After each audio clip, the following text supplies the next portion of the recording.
Ready to unlock even more college sports action with your YouTube TV subscription?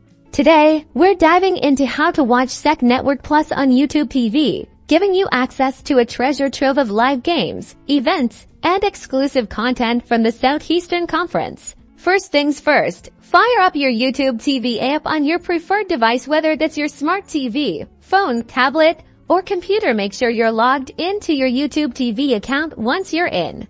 Navigate to the Live tab. This is where you'll find all the channels included in your YouTube TV subscription.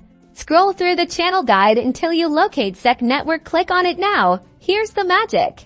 If there's a SEC Network Plus event currently airing or scheduled to air soon, you'll see an option that says something like Watch on SEC Network. This might appear as a banner, a button, or within the program details. Click that Watch on SEC Network option. Clicking on it will take you directly to the live stream of the SEC Network Plus event.